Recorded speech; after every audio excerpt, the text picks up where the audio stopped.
Sejahtera Jemaat GPIB Bukit Sion, Surabaya. Selamat pagi dan selamat hari Minggu. Hari ini kita percaya pada ucapan Tuhan Yesus. Sebab di mana 2 atau 3 orang berkumpul dalam namaku, di situ aku akan ada di tengah-tengah mereka. Tuhan sertai kita dalam tiap-tiap rumah tangga masing-masing yang beribadah hari ini.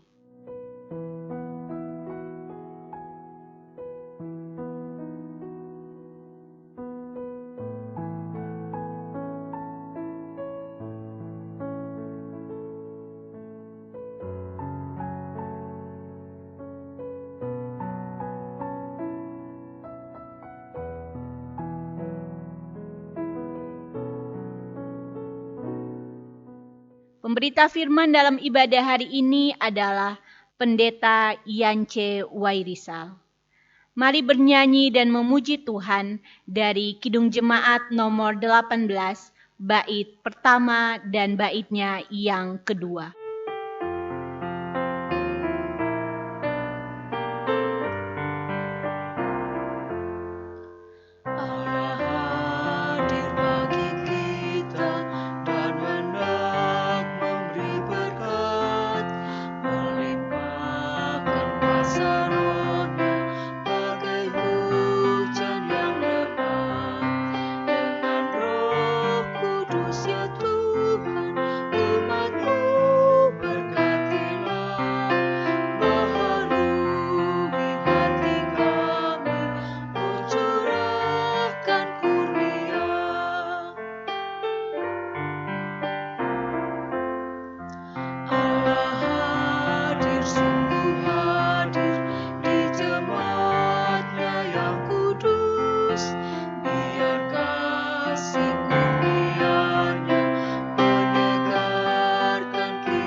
Saudara-saudari jemaat yang terkasih dalam Yesus Kristus, pertolongan kepada kita dalam ibadah ini hanyalah dalam nama Tuhan yang menjadikan langit dan bumi, serta kasih karunia dan damai sejahtera dari Allah Bapa kita dan Kristus Yesus Juru Selamat menyertai saudara-saudari sekalian.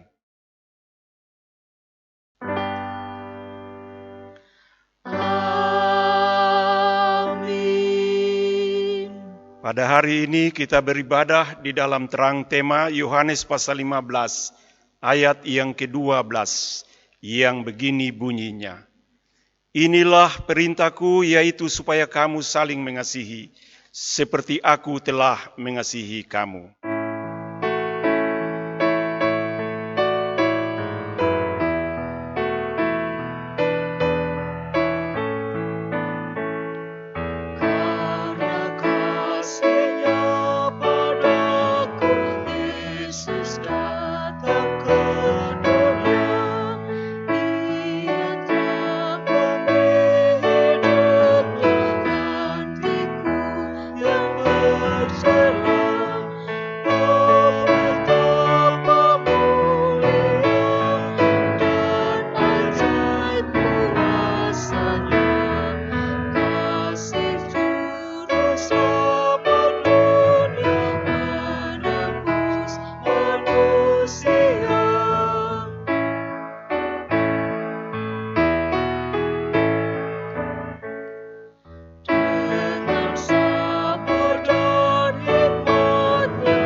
Mari berdoa kepada Allah.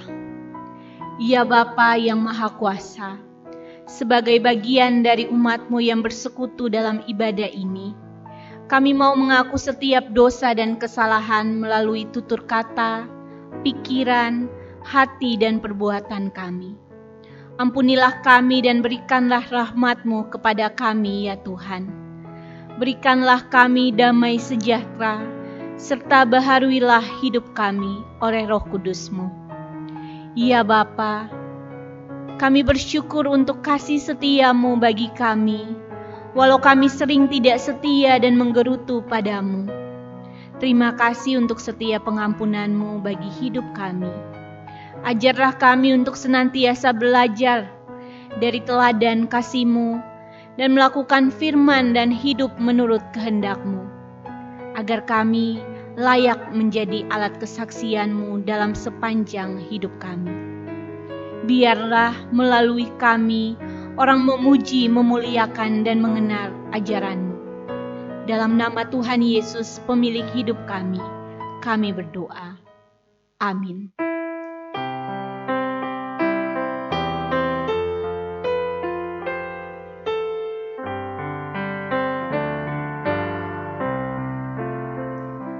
Ya Yesus, ku berjanji setia padamu.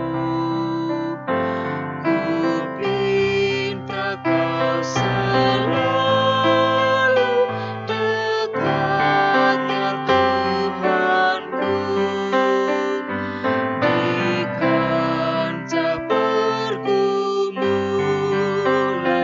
Jalanku tak sesat, karena Engkau temanku, pemimpin terdekat. Marilah kita berdoa. Allah Bapa yang rahmani, yang memelihara hidup dan kehidupan kami, melalui Roh Kudus-Mu bimbinglah kami mendalami kekayaan sabda Putra-Mu, Yesus Tuhan kami. Bantulah kami melakukan kehendak-Mu dan sabda-Mu yang kami dengar ini. Amin. Saudara-saudari yang terkasih dalam Yesus Kristus, marilah kita berdiri untuk mendengarkan sabda Tuhan yang dibacakan dari Alkitab. Hosiana. Hosiana, Hosiana, Hosiana. Bacaan Alkitab hari ini terambil dari Injil Lukas 6, ayatnya yang ke-37 dan 38, yang menyatakan, "Janganlah kamu menghakimi, maka kamu pun tidak akan dihakimi. Dan janganlah kamu menghukum, maka kamu pun tidak akan dihukum. Ampunilah dan kamu akan diampuni. Berilah dan kamu akan diberi. Suatu takaran yang baik, yang dipadatkan, yang digoncang, dan yang tumpah keluar, akan dicurahkan ke dalam ribaanmu. Sebab ukuran yang kamu pakai untuk mengukur, akan diukurkan kepadamu." Demikianlah pembacaan Alkitab. Hendaklah sabda Kristus diam dengan segala kekayaannya di antara kamu, dan ucaplah syukur kepada Allah.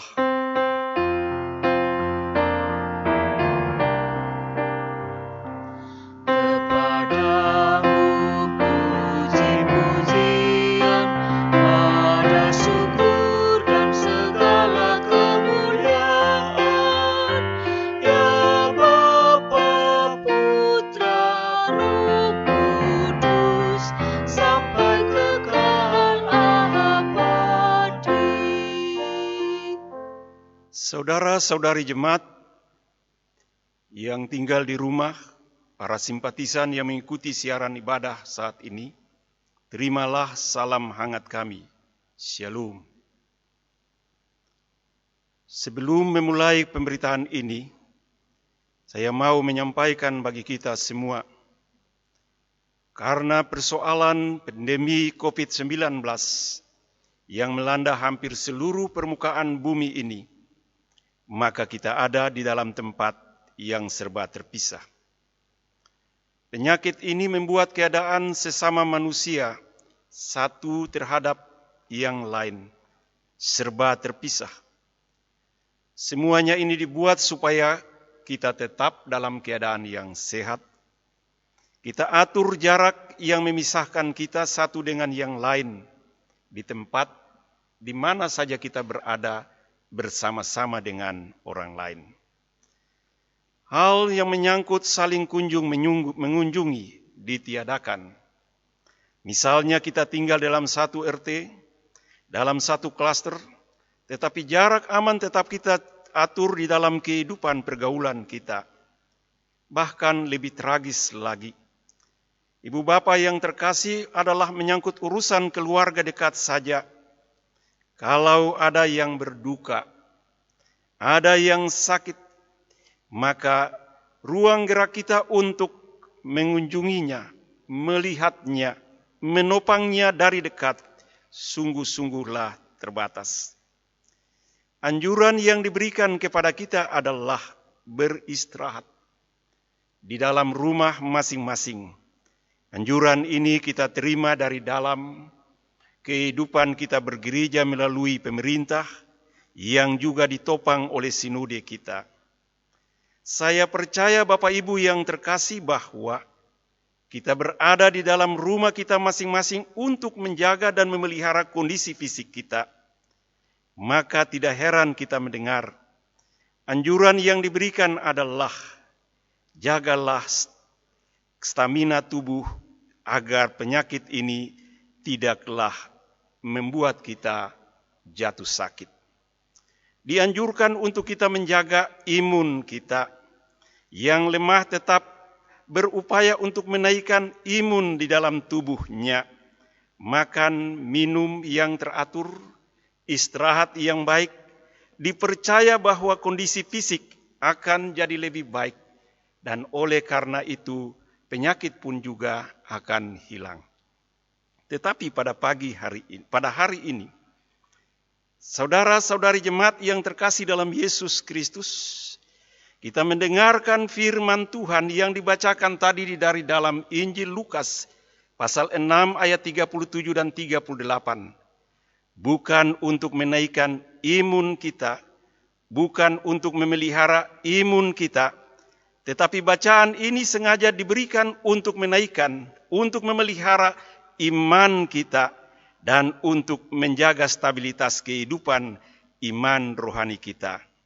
Itulah sebabnya Bapak Ibu yang terkasih dalam Yesus Kristus. Pembacaan hari ini yang kita dengar tadi adalah bagian yang diberikan untuk kita menopang kehidupan rohani kita sehingga sungguh-sungguh di dalam situasi yang tidak mengenakan ini kita tetap kuat di dalam Tuhan. Iman kita berada padanya dan oleh iman itu pula lah kita mampu untuk mengalahkan segala yang sedang membuat kita cemas, takut, ataupun juga sampai pada kita sakit. Sesudah kita baca kitab Injil Lukas tadi, lalu jemaat yang terkasih kita bertanya pada diri kita sendiri saat sedang kita isolasi diri di rumah. Hal apakah yang membuat seorang Kristen memiliki corak hidup yang berbeda dengan orang-orang lain? Sekalipun ia sedang terpisah, terisolasi dari sesama. Pertanyaan seperti demikian pernah juga ditanyakan oleh seorang teolog Jerman di pertengahan abad yang lalu. Namanya Dietrich Bonhoeffer.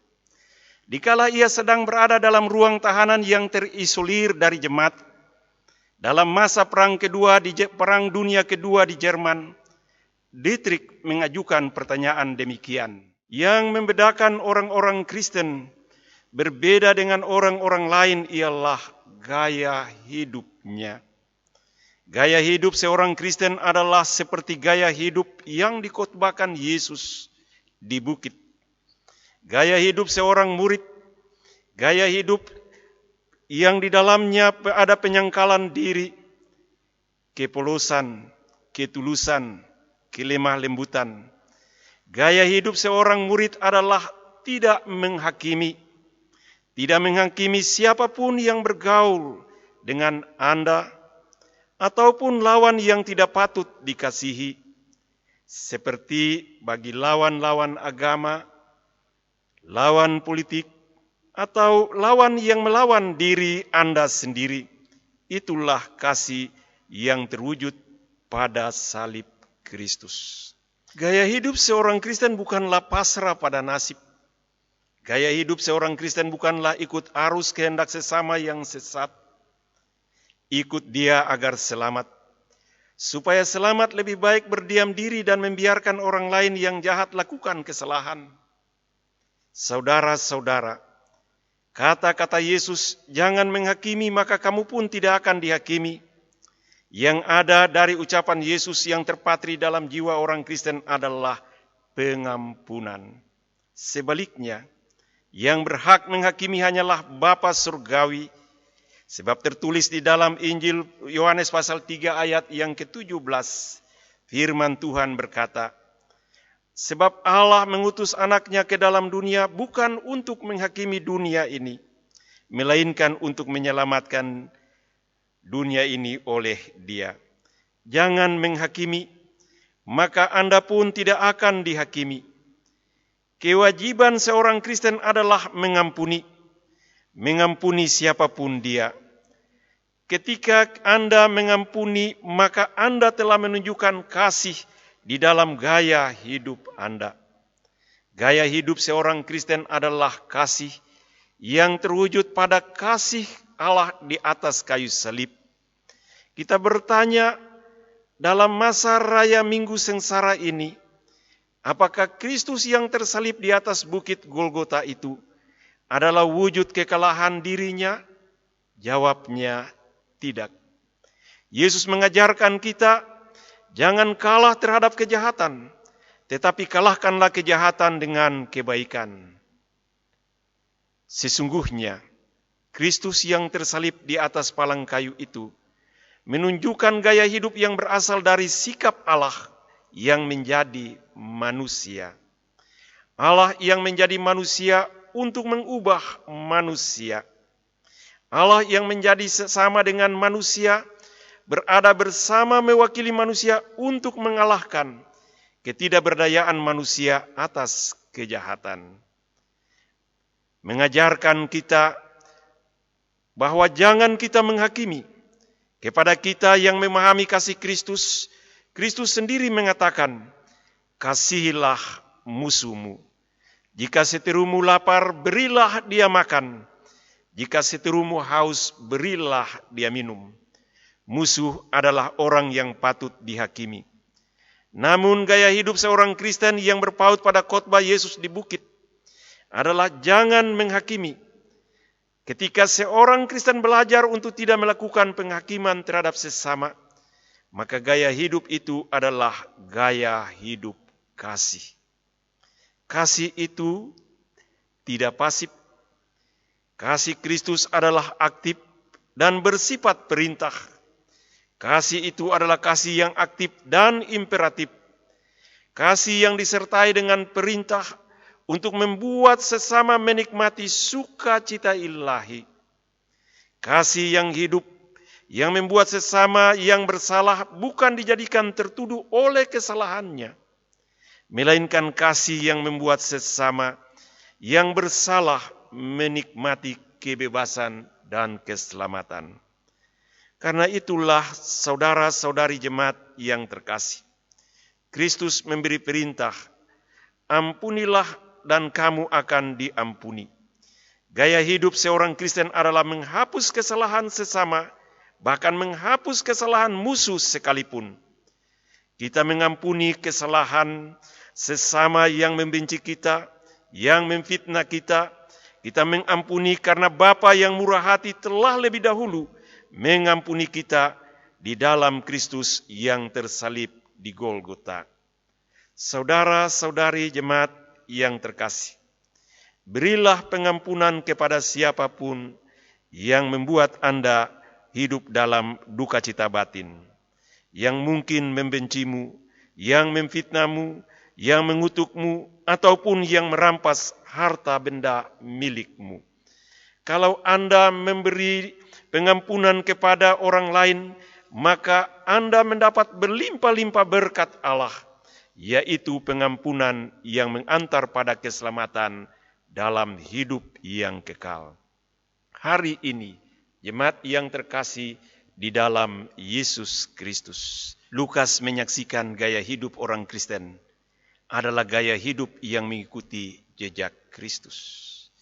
Kalau bencana besar yang melanda seantero dunia saat ini membuat banyak orang menderita, membuat banyak berita yang miring dari dalam penderitaan mereka.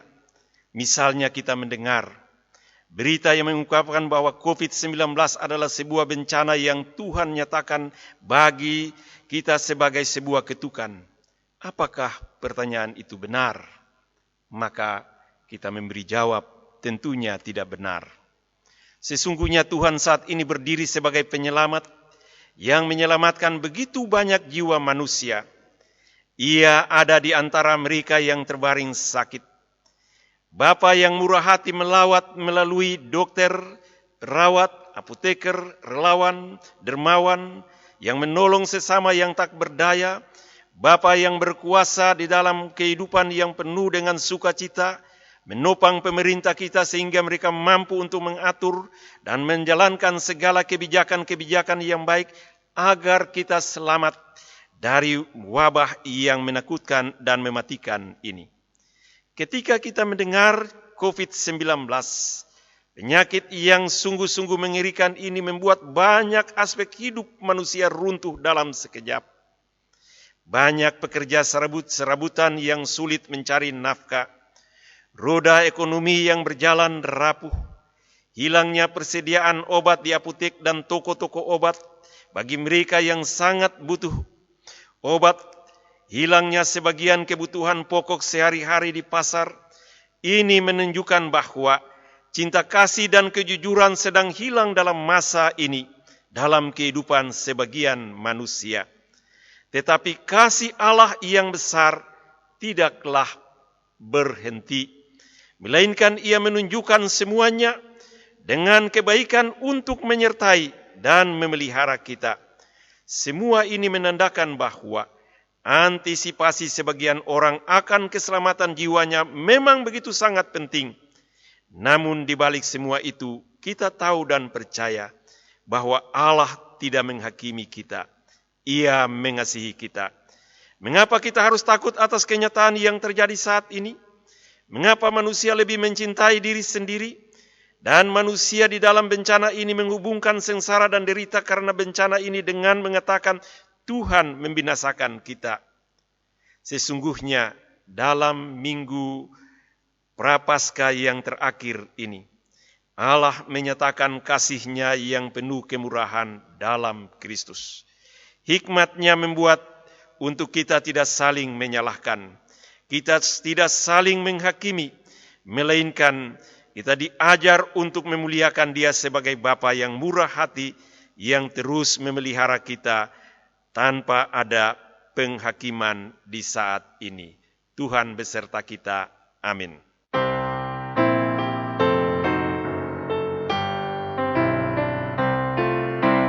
Yesus sayang padaku, Alkitab mengajarku, walaupun kecil lemah, aku ini miliknya. Yesus Tuhanku, sayang padaku, itu firman-Nya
Jemaat yang terkasih di dalam Yesus Kristus, marilah kita menaikkan syafaat kita kepada Allah Bapa kita.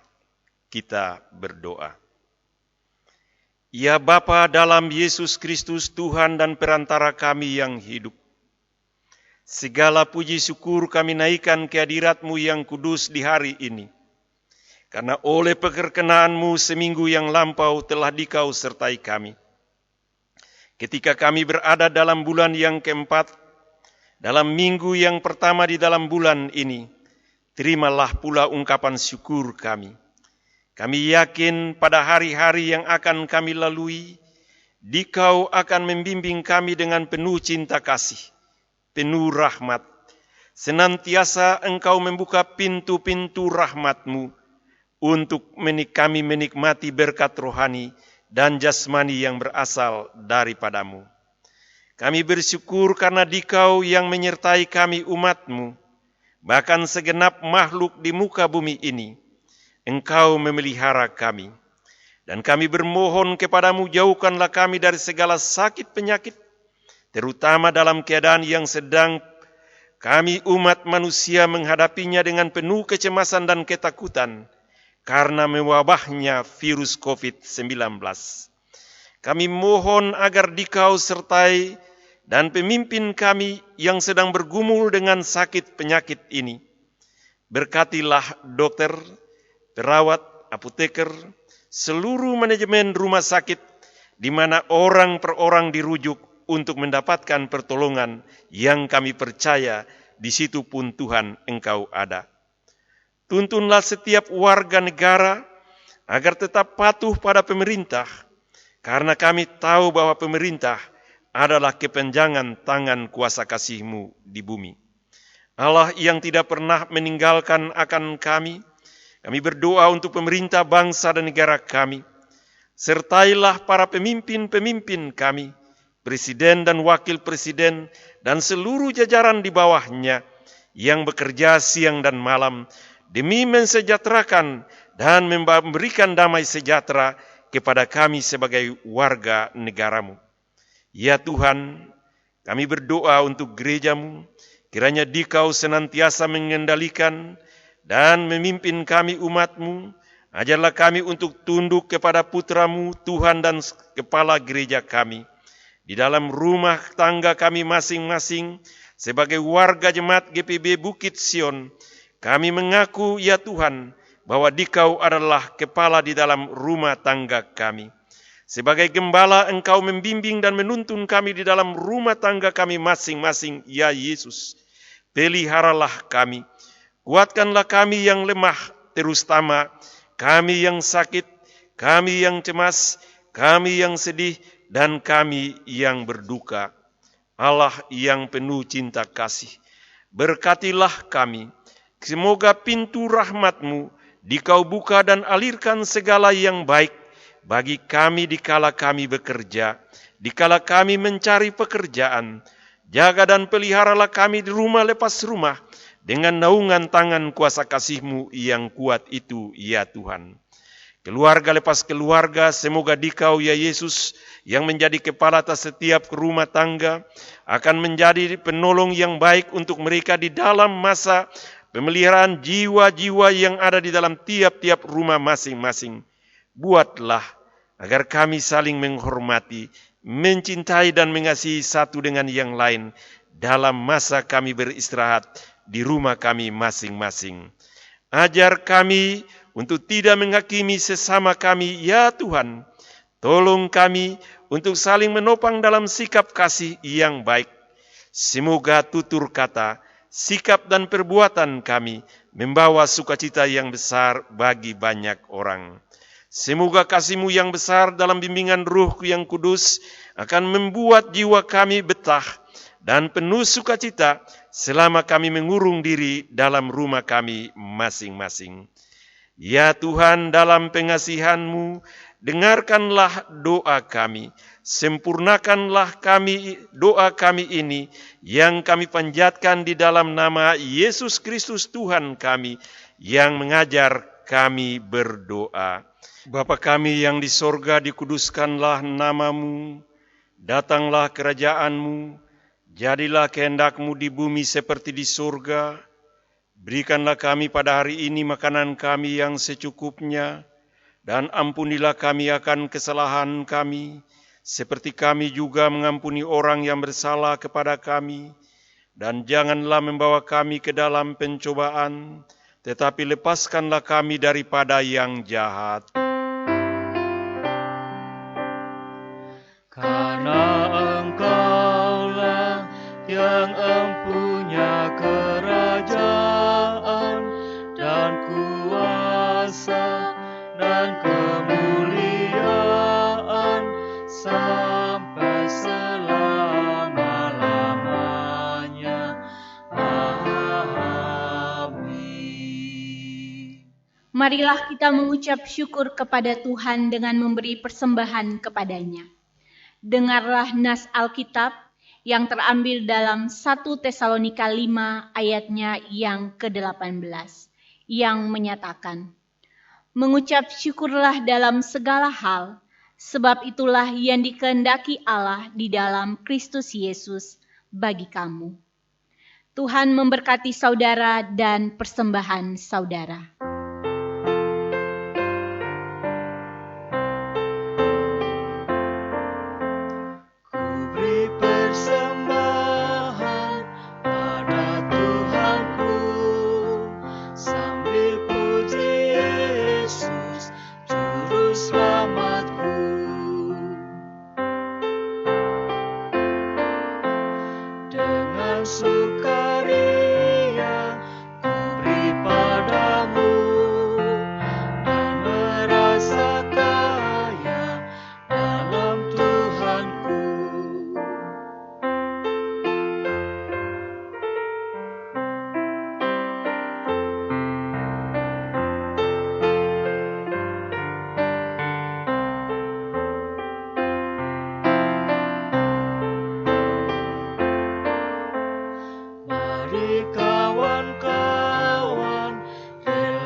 Mari berdiri untuk menyerahkan persembahan ini kepada Tuhan dalam doa syukur. Ya Tuhan, terimalah persembahan syukur kami, yaitu umat yang telah Engkau selamatkan. Jadikanlah persembahan syukur kami sebagai berkat bagi sesama dan bagi pembangunan tubuh Kristus. Amin. Saudara-saudari jemaat, pergilah dengan sejahtera. Jadilah pelaku firman Tuhan dalam tugas dan panggilan-Mu di tengah-tengah kehidupan keluarga, gereja, masyarakat, dan bangsa.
Arahkanlah hati dan pikiran saudara-saudari kepada Tuhan, serta jemaat yang terkasih terimalah berkat-Nya.